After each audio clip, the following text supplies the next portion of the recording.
The woman mocked her mother-in-law for working as a janitor. What happened next? Hello everyone, enjoy these relaxing moments while you watch. Hi everyone. Today I'm going to give you a little tour of our cute little villa. Don't forget to drop a like if you love US East Coast style interior design. Emily beamed as she spun her phone camera around the marble-tiled living room, the crystal chandelier sparkling above. Then she turned it toward Nathan, who was sitting neatly dressed in a crisp white shirt, reading the newspaper. That's my husband, the CEO of Oakwood Enterprises. Super busy, but still makes time for breakfast with his wife. Nathan glanced over and gave a half-smile. Good morning. Oh my God, he said hi to everyone. Emily squealed with laughter, then panned the camera out toward the garden. And here's the backyard I take care of every day. These roses are imported from Oregon. But what was the reality? The luxurious villa was actually one of the model homes in a suburban Miami neighborhood, rented under a Live the Luxury Life package for $1,300 a month, just for Emily to film her morning videos. She had once told Nathan, "We only need a small apartment to live in. The perfect home is to build the brand. Don't worry, the fans are paying for it." Emily was a popular social media personality under the handle at Lady Emily, known for sharing aristocratic lifestyle tips and stories about being a high society daughter-in-law. In every live stream, she never forgot to praise her mother-in-law, Mrs. Rose. "My dear mother-in-law, the most elegant woman in America, is vacationing in Colorado. She taught me that a classy woman never cooks, she performs." In reality, Rose's full name Rose Cross was a 62-year-old woman with a small build and calloused hands from decades of janitorial work. She was currently mopping the 8th-floor hallway of a Santa Fe office building, where Emily worked as a receptionist at a small financial firm. "Good morning, Mrs. Emily," Rose smiled as she passed the reception desk. "Lovely weather today, isn't it?" Emily, adjusting a photo on her phone, looked up briefly and whispered harshly, "How many times have I told you? Please don't call me that when there are people around." Rose froze and bowed her head. "I'm sorry. I just wanted to say hi. No need for greetings. Just make sure the floors are spotless. No puddles like yesterday." Lucy, an American coworker, glanced over and murmured, "Isn't that your mother-in-law?" Emily gave a dry chuckle. "No, just the cleaning lady. Nothing more." Lucy gave her a strange look. "But she really looks like your husband."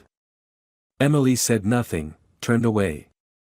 She hated anyone who brought up the real relationship between her and the woman sweeping the floor. She had carefully built a virtual world where she was an elite daughter-in-law, her mother-in-law a wealthy lady touring the country, and her husband a tech CEO. That dirty truth had no place in her fantasy. That afternoon, Nathan picked Emily up in the car.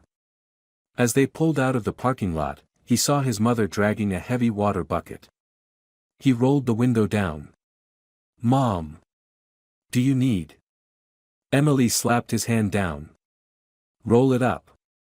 What if someone sees? You want fans to call me a fake daughter-in-law?" Nathan held his breath, nodded, and rolled the window back up. That evening, when Rose returned to her tiny rented room in the working-class south side of the city, she opened her phone to watch her daughter-in-law's live stream. It was the same voice, the same confidence. "And my mother-in-law always tells me, keep your home filled with the scent of sandalwood. A real lady never lives in a place that smells like garbage." Rose sat in silence. Though rejected, she still looked at her daughter-in-law with pride. To her, Emily was a capable young woman, ambitious and driven. Rose didn't quite understand social media, but she had heard neighbors whisper in awe, "Your daughter-in-law is famous. She even has videos teaching how to use silver spoons." The next morning, Rose brought a bag of fresh bread and a jar of homemade peach jam to the office. She planned to leave it at the reception desk for Emily. But as soon as she arrived, Emily jumped back in alarm. "Oh my God, what are you doing? If someone sees this, I'm screwed. It's just breakfast bread." I thought you seemed tired yesterday. Put it down and go. Now. From across the lobby, Lucy saw it and frowned. When Rose walked away, she approached. Is that really your mother-in-law? Emily looked around nervously. What are you talking about? She's a janitor. You're imagining things. Lucy pursed her lips. She didn't say anything, but her eyes had changed. One day, Emily live-streamed a segment titled, My Perfect Husband, from the fake villa's living room. She wore a white gown and held a glass of wine, bathed in spotlight like a duchess. Darling, come say hi to the ladies. Nathan stepped into the frame, smiling stiffly. Emily zoomed the camera in on him. Isn't marrying me the best thing that's ever happened to you? He gave a faint smile. Yeah. What does your mom say about me? Nathan hesitated. She always says you're beautiful, smart, and have the elegance of a true lady. Emily threw her head back in laughter. See? My mother-in-law. She's in Aspen sipping tea. Not some country bumpkin, okay? Right after she finished speaking, the screen lit up with hearts and endless comments. She's such a queen. I wish I had a mother-in-law like her. This is elite-level class. In her cramped rented room, Rose rewatched the clip on her old phone. She sat quietly, eyes neither angry nor bitter. Just a faint ache. After a while, she turned the phone off, looked at the old teddy bear Nathan's childhood pillow pal and whispered, My son is happy, right? The teddy bear didn't answer. Just like Emily, her daughter-in-law whom she cherished, though never once called her mom. That same 8th floor of the office was now in a stir. A pearl-studded gold bracelet belonging to Horizon Group's director, Mrs. Teresa Gordon, had gone missing after a board meeting earlier that morning. Staff gathered around the lounge area where she had sipped her coffee. You're certain you left it here? Lucy asked, scanning the table. Absolutely. Teresa's voice was sharp. I never put my bracelet in my purse. I took it off and placed it next to the teacup just like always. Emily had just started her shift and approached. What happened, Mrs. Teresa? My bracelet. A gift from the International Women's Business Association. Her tone hardened. That thing doesn't just disappear. A security officer arrived and suggested checking the cameras. But the camera covering this area had been broken since last week, something Emily was well aware of. She glanced toward the end of the hallway, where Rose was mopping. I don't want to accuse anyone, but, Emily began slowly, as if reluctant, I saw the cleaning lady there this morning. She bent down, looked like she picked something up. All eyes turned to Rose. Her. Teresa arched an eyebrow. I'm not saying anything definitive, Emily blinked innocently. It was just, odd. You know how tough things are these days. Lucy snapped, Emily, stop it. Don't spread rumors. Emily leaned in, whispering, you don't know last week she asked me where to buy cheap fake gold. Teresa said nothing more. She turned to security. Bring her here. Rose was wiping down a baseboard when a burly guard named Daniel tapped her shoulder. Ma'am, come to the front desk, please. She walked over, confused, only to hear Teresa's icy voice. You were the last person in the lounge this morning.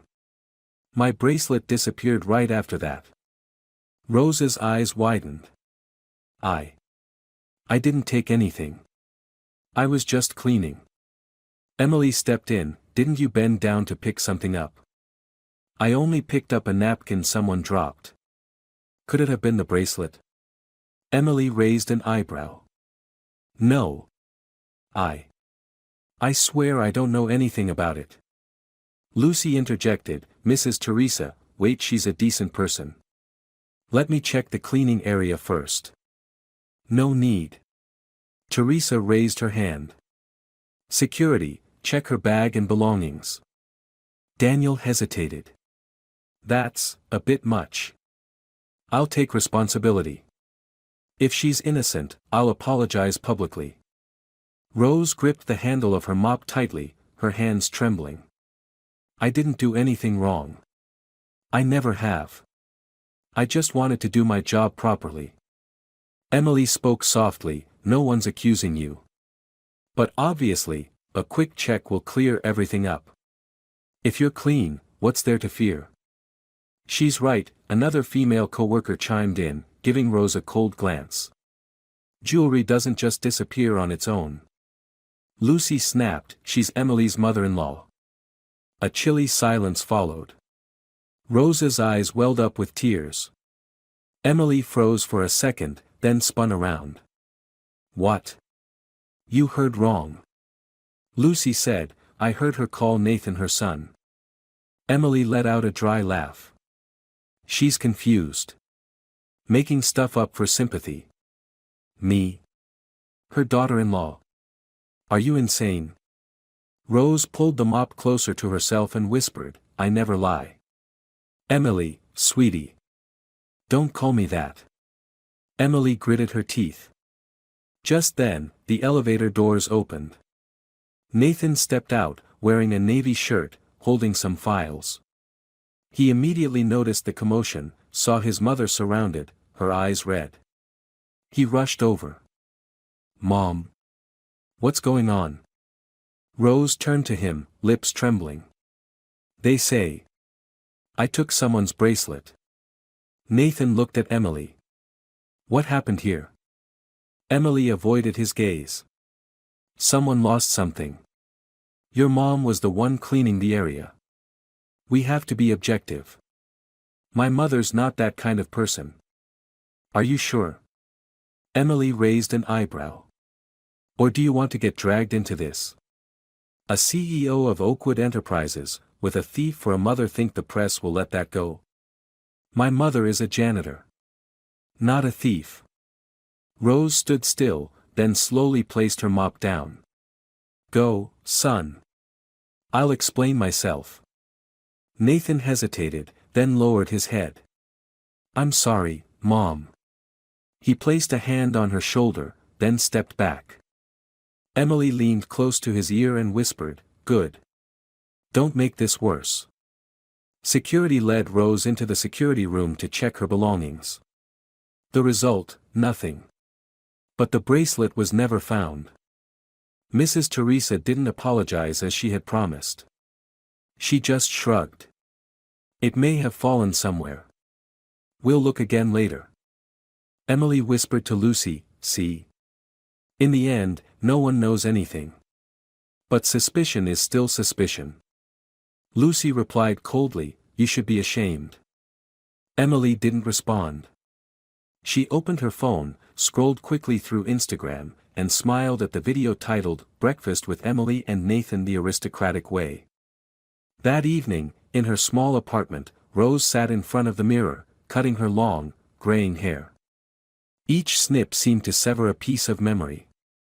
She looked into the mirror and whispered. Maybe. I was born just to be humiliated. Outside in the hallway, her American neighbor Maria knocked on the door. Mrs. Rose, do you need anything? I just made some soup. Rose opened the door a crack and tried to smile. Thank you, dear. I'm not hungry. But thank you for thinking of me.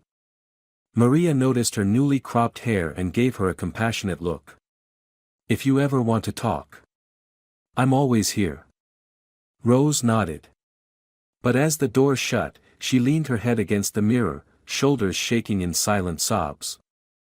Months later at the hospital, the sound of a newborn's cry filled the maternity ward. Nathan was overwhelmed with emotion. He held Emily close, eyes glistening. It's a boy. It's Leo.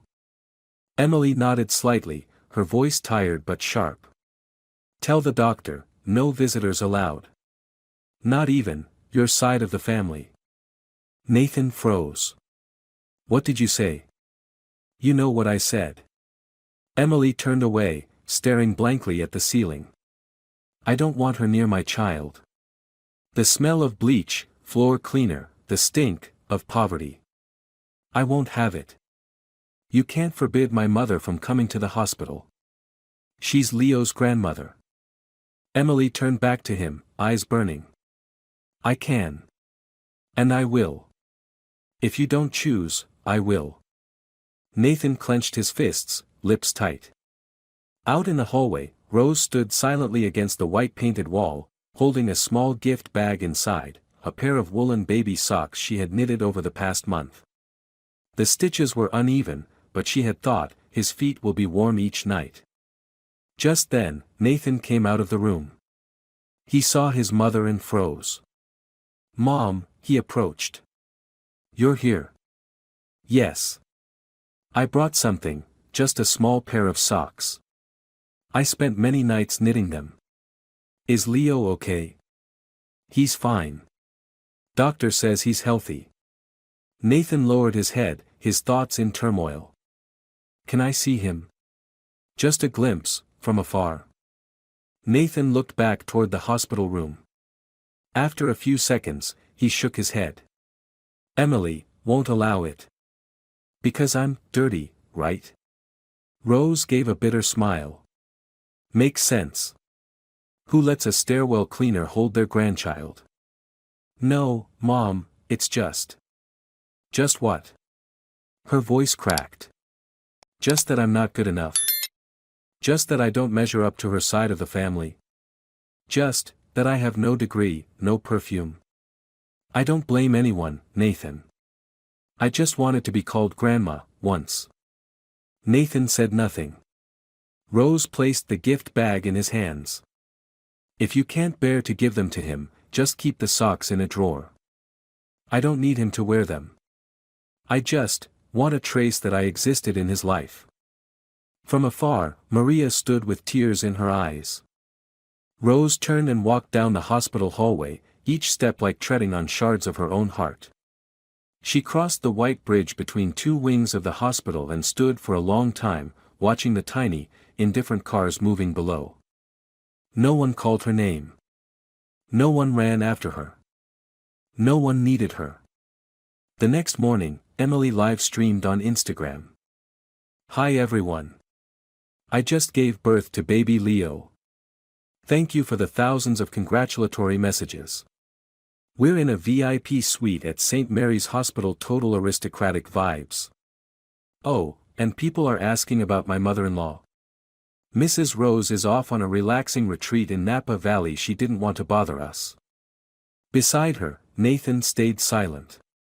He looked at the knitted socks thrown into the trash. The gift bag was ripped open, its ribbon harshly undone. A strand of red yarn hung from the trash bin's edge. He bent down, quietly picked up the strand, and tucked it into his pocket. What are you doing? Emily asked, eyes still on her screen. Nothing, Nathan answered softly. Emily tilted her head. Don't get sentimental now. Fans hate that sappy stuff. Nathan turned to the window, heart heavy. That afternoon, Rose returned to her apartment. Maria was waiting by the door, holding a glass of orange juice. Mrs. Rose, I made some juice for you. Please, have a drink. Thank you, Maria. You're very kind. Would you like me to film a little video for your grandson? Do you have a picture of him? Rose smiled sadly. No. I've never seen his face. Maria froze. I thought she'd change. Emily. She has changed. Just not the way I hoped. She doesn't need me. Doesn't need anyone. Just her virtual world, where she's queen. Mrs. Rose, Maria placed a hand on her shoulder. If you ever need a witness, someone to speak up, I'll always be there. Rose shook her head. No need, dear. A mother-in-law like me is made to be silent. Maria sat down beside her. The two women, one old, one young, sat quietly. Outside, the Miami sky began to turn gray. Clouds drifted slowly, like the quiet, painful days cloaking the heart of a mother. During a vlog session, Emily was demonstrating how to choose silk scarves fit for a lady of class, when the baby began to cry. She called out, "Nathan, please take care of him. I'm recording." Nathan didn't respond. He sat in the bedroom, gently stroking the red strand of yarn kept in his notebook. He looked at the socks tossed carelessly into the trash, and his heart twisted. He picked up his phone, ready to dial his mother. But in the end, he put it down.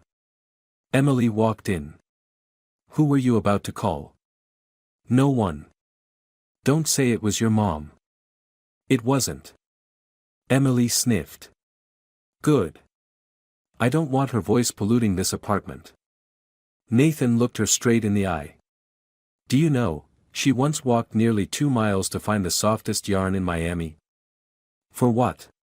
"To knit those cheap socks." "To become a grandmother," Nathan said, rising to his feet, his voice low. "To prove that, she's not invisible." Emily scoffed. "God, that sounds like some bad soap opera." "Wake up, Nathan. We're a brand. There's no room for bargain bin tears." He didn't respond. But for the first time, his eyes didn't flinch. Nathan stood on the balcony, phone in hand, staring at the darkening Miami sky. He hesitated, then dialed, "Mom." The line rang several times before Rose's voice came through. "Nathan? I thought, you forgot about me." "Mom, how are you?" His voice cracked. "I'm okay. Just a little chilly lately. But don't worry, Maria let me borrow her mini heater." How are you?" "How's baby Leo?" "Leo's fine. Fussy at night, but sweet. Just like his mom." He smiled faintly, bittersweet. "I'm glad. Hearing your voice warms me already." "Mom. I'm sorry about what happened at the hospital." It's all right," Rose cut him off gently. "I don't blame you. You have a family now, responsibilities. I just need to know you're safe, and your son's doing well." Nathan sniffled quietly. He was about to say more when the bedroom door swung open. Emily stepped out, her face cold. She looked directly at him and tilted her head. "Who are you talking to?" Nathan quickly cupped the phone in his palm. "No one." Emily stepped forward and snatched the phone from his hand. When she saw the name Mom Rose on the screen, her eyes widened in fury. "You called her?" "She's my mother." Nathan exhaled. "She's the reason I'm humiliated. The dark shadow in my life." Emily screamed. "How many times have I told you, Nathan? Do not call her. She just wants to know if her grandson is healthy. She lives alone. Every time she hears my voice, she lights up like a child. Then go sleep with your mother." Emily screamed, hurling the phone to the floor. It shattered into pieces. "Emily. Don't you get it? Every time you bring her up, you ruin my image. I can't be married to a man whose mother scrubs staircases for a living." Nathan clenched his jaw. "So what do you want?" Emily stepped closer, her voice hissing through her teeth. "It's either her or me. Choose." Nathan stood still. His breath heavy. Words tangled in his mind: motherhood, duty, pride, truth, social media, love. Everything felt like a hopeless knot. Finally, he turned away silently, head bowed. "Good," Emily said, a victorious smile spreading across her face. "You're learning." That night, Rose sat by her boarding room door, phone in hand, silent for days now. Maria approached, carrying a cup of warm tea. "No word from Nathan, huh?" "No," Rose forced a smile. "Maybe the phone's broken. Or maybe he's just busy." Maria sat down beside her, voice gentle. "I think he wants to call. But something might be stopping him." Rose was quiet for a moment, then said, "When Nathan was little, he loved to draw. I once skipped meals for a week to buy him a box of colored pencils. He drew me as a superhero. Now, maybe that superhero embarrasses him. Maria took her hand. You don't deserve to be treated like this. One day, he'll see it. A week later, the landlord knocked. Rose, I need the room back. Someone else offered double. Rose looked at her small bag, a few worn clothes, a wall calendar, her knitting needles. I don't have anywhere else. There's a senior care home nearby. You might want to check. Maria overheard and quickly intervened. She can stay with me for a while. But Rose shook her head. You're young. I'm old. I'll find someplace else, just for now. She eventually found a shabby room tucked deep in a damp alley. Stained walls. A leaking ceiling. Her roommate was an elderly woman from Maine named Patricia, an alcoholic with a short temper. Don't touch my stuff. Don't sit in my chair. I don't care who you are, just don't stink like yesterday, Patricia snapped on the very first night. Rose huddled in her corner, clutching her unfinished scarf. Her eyes were red. Elsewhere in Miami, Nathan stared at the new phone he had bought, too afraid to dial. Emily's ultimatum rang in his head like a curse, her or me. Emily was busy editing her Instagram photo, baby Leo in designer clothes, a spotless white nursery. The caption read, "My child needs no one but his parents. Anyone entering his life must be clean." Lucy, the former co-worker, messaged Nathan, "I heard Rose was practically evicted. Do you know about this?" Nathan didn't reply. He deleted the message, but his heart remained uneasy. The next morning, Maria went to their old workplace and handed Emily a piece of paper. "Emily, this is Rose's new address. I think you should know where she is. The room is small, damp. Winter's coming. If you still have any heart left." Emily sneered. "I don't have time for people who live in the past." "But you live in a fantasy," Maria replied, and walked away. Emily stood still, then turned to her phone and posted a new clip, "A happy life doesn't need the past, just direction toward the future." That night, Rose curled up under a thin blanket. Patricia was still mumbling angrily. A rat scurried across the wall. Rose closed her eyes and whispered, "Nathan, are you sleeping well?" No one answered. Only the sound of dripping water from the ceiling echoed onto the freezing tile floor. An autumn rain lashed down on Miami like silent whips. Water overflowed from drains, drumming hard on the rusted tin roof of the poor boarding house. Inside her dimly lit room, Rose sat quietly at a worn table, a candle flickering, casting her small silhouette on the stained wall. Before her lay a crumpled piece of paper, beside the unfinished scarf a shade of emerald green she had picked for Leo, the grandson she had never touched. With trembling hands, she wrote clumsy lines. "Dear Nathan, I'm sorry for being born into a life unworthy of pride. I don't blame you for choosing someone else over me. I only regret that I never got to see my grandson's face. Never heard him call me grandma. I hope, if there's a next life, you'll still be my son. Always love you.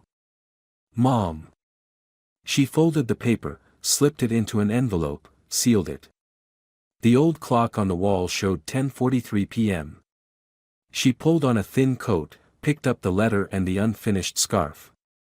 As she stepped into the hallway, Patricia grunted, "Were you going in the rain?"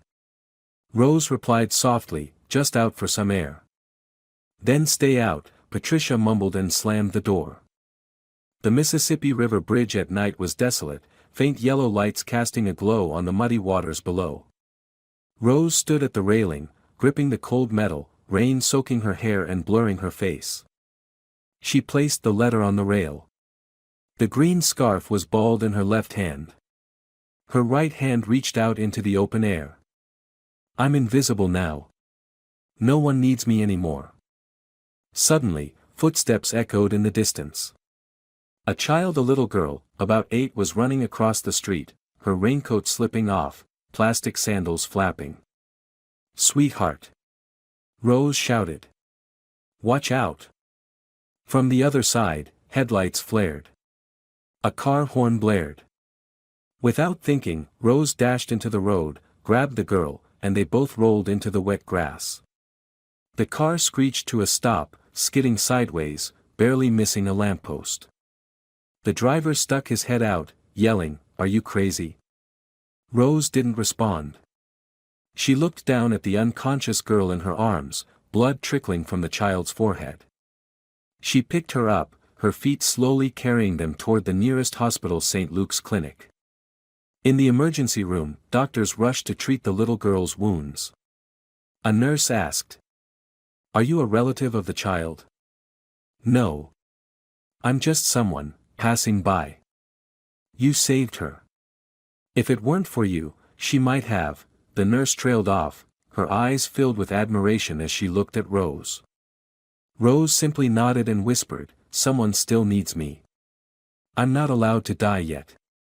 The next morning, Maria opened the door to find Rose returning, hair disheveled, soaked through, dark circles under her eyes. "Heavens! Where were you all night? I was so worried." Rose smiled and held out the blood-stained knitted scarf. "A little girl, almost got hit by a car. I took her to the hospital.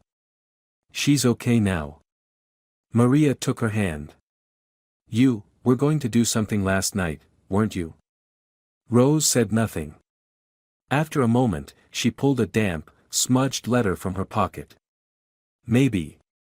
God didn't want me to send this." Maria's eyes welled with tears. "You still have many reasons to live. You're not alone. I thought no one needed me anymore." Rose looked out into the distance. "But that little girl, in just a few minutes, she reminded me I still have a heart." Maria squeezed her hand. "I'll be by your side. No matter what." Rose nodded. For the first time in months, she let the tears fall not from pain, but from release.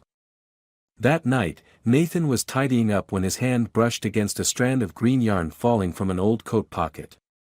He stared at it for a long time, then opened a drawer and pulled out a notebook. The first page, his wedding photo with Emily. The second, Leo's ultrasound. The third, a picture of his mother smiling in her janitor uniform. He froze. Every face in that book held a piece of his life, a piece that Emily had slowly erased. Leo's cries rang out. Nathan stood and walked into the living room. Emily was recording a video with a microphone. And here's Leo's Italian-style bedroom, where he naps every afternoon. Nathan lifted his son into his arms and softly said, "Maybe, you'll never know who knitted your first socks." Emily frowned. "What did you say?" "Nothing." Nathan pulled out his phone again. The contact, Mom, still appeared. But this time, his fingers no longer trembled. Suddenly, a piercing alarm rang through the sterile white apartment. Nathan sprinted to the nursery, where Leo was convulsing, his face turning blue. Emily froze, screaming. "Do something. He can't breathe." Nathan scooped his son up, heart pounding. "Call an ambulance. Now." Emily lunged for her phone, hands trembling. I don't know the number." 911. "It's 911. Nathan shouted. Within 4 minutes, the ambulance arrived. EMTs strapped an oxygen mask on Leo, administered muscle relaxants, and rushed him onto the gurney. Nathan jumped in. Emily tried to follow, but a nurse stopped her. "We need space for the child and the medical team. Drive to the hospital separately, it'll be faster." Emily stood like a statue, lipstick smeared with tears. At the Quincy Medical Center ER, doctors and nurses scrambled. Leo was rushed into emergency diagnostics. A doctor turned urgently to Nathan. "Your son is showing signs of a rare enzyme disorder. We need plasma from a direct maternal relative your side of the family to match the genetic profile. Otherwise, this could be life-threatening. Nathan was stunned. My side? You mean, my mother? Exactly. She's the best match. Emily had just arrived and caught the last sentence. She shrieked, "No. I won't let that woman touch my child." The doctor frowned. What are you talking about? This is about saving a life. She's nobody. What does she know about blood or illness? Emily cried. She cleans toilets. She's filthy. I won't allow it. Nathan stepped forward, his eyes tense. I'm calling my mother. You're insane. Emily screamed. You're betraying me for a poor old woman. I'm betraying you. Nathan replied calmly. No. I just won't let my son die over false pride. Emily stumbled back, pale. Nathan dialed. Mom. Rose's voice came through, startled. Nathan? Why are you? Mom, come to Quincy Medical Center. Now. Leo needs plasma. It's urgent. Please. I'm coming right away. The call ended. Emily turned to the doctor. Isn't there another way? I'll pay. Anything. We don't sell human lives, the doctor said coldly. Rain began falling in Miami. Rose ran through the streets, clutching a torn old umbrella. Maria followed close behind. Mrs. Rose. Where are you going in this weather? My grandson needs me. Rose said simply. I'm coming with you. Maria grabbed her raincoat and flagged down a taxi. At the hospital, Emily entered the family briefing room, where doctors were reviewing Leo's condition. An older doctor, Dr. Frank Ross, shook his head. If we don't get compatible plasma within 3 hours, there are no guarantees. Nathan took Emily's hand. We don't have another choice. Emily clenched her jaw. If he dies, I'll hate you for the rest of my life. Nathan pulled his hand away. I'd rather be hated by you than hate myself for not calling my mom. An hour later, Rose arrived at the hospital, soaked through, still clutching the unfinished green scarf. Nathan ran to her. Mom. Are you okay? I'm fine. Where's the baby? In the room. They need your plasma. Dr. Ross appeared. Are you Rose Belmonte? Come with us, please. Emily stepped forward, blocking the way. Wait. Rose looked at her daughter-in-law, not with resentment, just a soft voice. I'm here for my grandson. No one else. Emily shouted, if my son catches anything from you, I'll sue this hospital. Dr. Ross snapped, you have no right to obstruct medical care. Go ahead and hold on to your pride while we save lives. Emily was speechless. In the blood donation room, Rose was thoroughly screened. The doctor was surprised by her knowledge of the process. Have you studied medicine? I used to work in a public hospital before switching to sanitation. I took community first aid classes. Dr. Ross nodded with respect. I'm impressed. Rose turned to Nathan. Don't blame Emily. She's just afraid. Nathan held her hand. I was wrong. I stayed silent for too long. Shoo. Let me finish what I came to do, Rose smiled. Out in the hallway, Maria sat beside Emily, offering a tissue. Emily pushed it away. I don't need that. You should be grateful. Rose doesn't even blame you. I don't need her pity. But your son needed the blood of the woman you called filthy. Emily looked down, lips pressed tight. An hour later, the transfusion was complete. Leo recovered faster than expected. The seizures stopped. His vitals stabilized. Dr. Ross patted Nathan on the shoulder. Congratulations. He's out of danger. Nathan turned to Rose, eyes glistening. Thank you, Mom. Rose only smiled, still holding the unfinished scarf. Emily stood a few steps behind. Her eyes were hollow, her arrogance gone. She turned away and slowly walked out into the hallway, no longer followed by admiration. In the pediatric ICU, the soft beeping of the heart monitor echoed steadily. Gentle white light from the ceiling cast a glow on Leo's small, sleeping face. Nathan sat by the bed, holding his son's hand, never looking away from the skin that had finally turned pink again. The door opened. Rose entered, wearing the temporary hospital blouse from the donation room. She walked quietly toward them, still holding the emerald green scarf she had yet to finish. Nathan stood up abruptly. Mom, they let you in already? The doctor gave permission. They said he's stable now. I just wanted to see him for a moment. He nodded, then turned to Emily, who was slumped at the end of the room. Did you hear that? Mom's here, she's not blaming anyone. Emily stayed silent. Rose looked at Leo, her eyes misty. He's got ears just like Nathan when he was little. And that mouth, probably takes after his mom. Emily slowly lifted her head.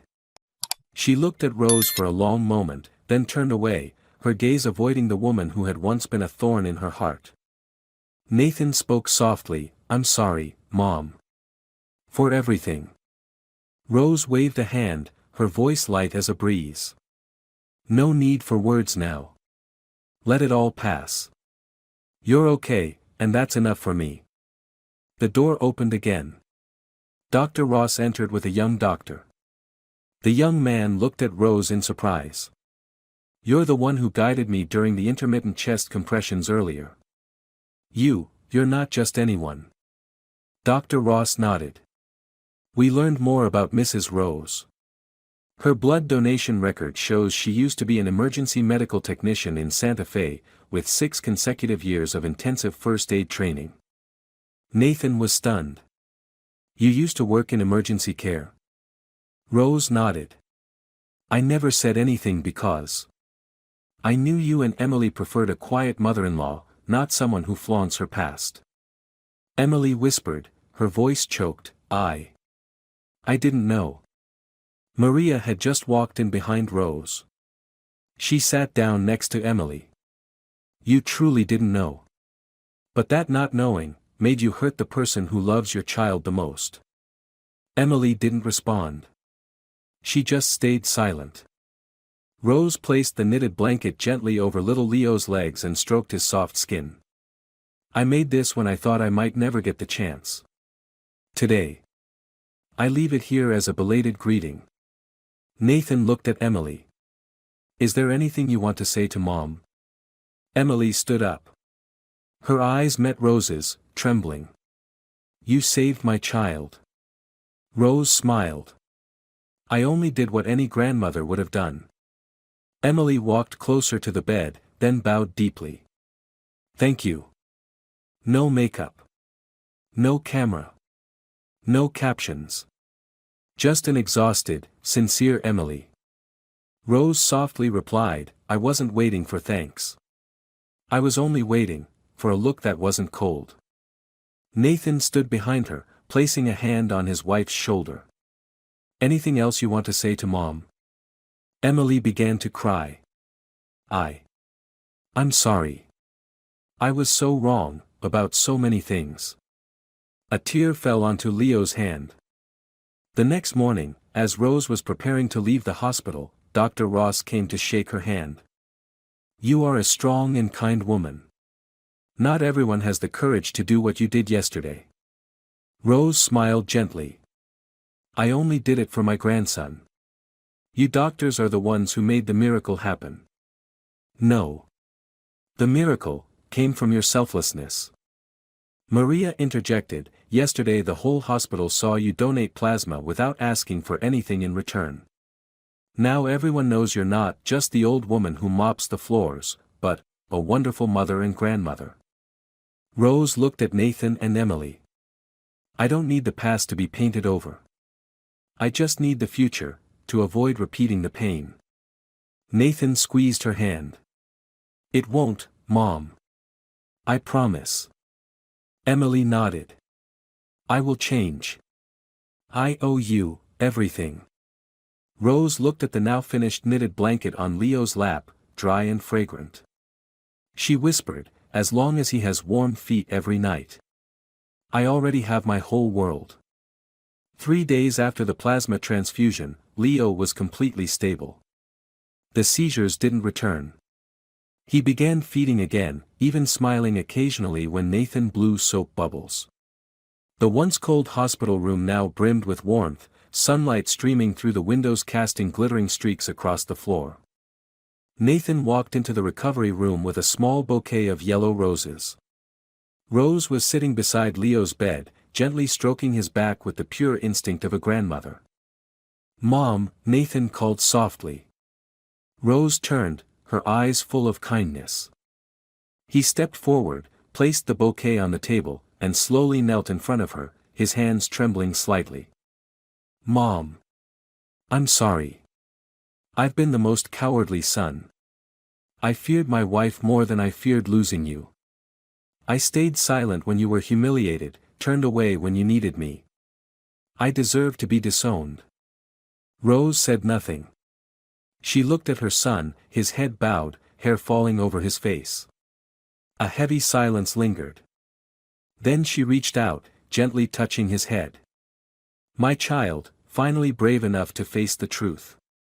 Nathan looked up, eyes red and swollen. I don't deserve to call you Mom. Rose smiled gently. I never resented you. I just feared that you'd live with someone who doesn't know how to love. Nathan burst into tears. He buried his face in her knees, sobbing like a child. Please forgive me, Mom. The scene was unknowingly captured on video by a young nurse named Andrew Martin. He had come in to check the patient's temperature, but froze when he saw Nathan, a tall man kneeling before the mother who had been so deeply wronged. When Rose placed her hand on Nathan's head, her gaze radiating warmth, Andrew shed tears. That afternoon, he posted the photo to his personal page with the caption, "Strength doesn't lie in power or fame. It lies in the courage to apologize to someone who has always been silently there for you." Within 3 hours, the image went viral. Countless social media accounts shared it, including some who were once diehard fans of Emily. Emily saw the post just as she was about to record a video titled, "How to Choose Hermes Scarves for Modern Moms." Her hand froze when she saw Nathan kneeling at Rose's feet. Her lips tightened. She scrolled through the comments. This woman was once called filthy. Who remembers that? Does Emily feel ashamed now that her mother-in-law saved her child's life? I used to idolize Emily. Now I've unfollowed her. The screen blurred. Emily had never felt the internet so cold when all the spotlight fell on the one person she had tried to bury, Rose. She stood up, turned off her phone, and went into the bathroom. She looked in the mirror. Porcelain skin, meticulously groomed eyebrows, soft pink lipstick, curled hair, but her eyes were now a desolate void. She slowly removed each piece of jewelry, wiped off the mascara, washed away the foundation. For the first time in years, Emily looked at herself with a bare face. No more audience, no more lights, no more admiration. Who am I? That evening, as Rose was preparing to leave the hospital, Nathan held her back. Mom, come home with me. Stay as long as you want. Rose shook her head.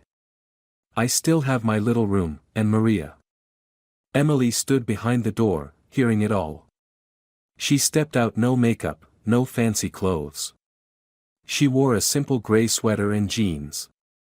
Her eyes were tired, but clear. Mrs. Rose, her voice quivered. Can I talk to you for a minute? Rose turned and nodded. They walked out into the long hallway, dimly lit, unnoticed by anyone. Emily knelt down. No warning, no performance. She bowed her head before the elderly woman. I'm sorry. I've been the worst daughter-in-law. I denied you, denied the truth. Rose didn't respond, simply stood still. Emily continued, I used to think you tarnished my image. But it was me. I tarnished it myself. Not because I was poor or because you cleaned floors, but because I was too afraid of not being admired. Maria walked up from the far end of the hallway but didn't interfere. She quietly watched.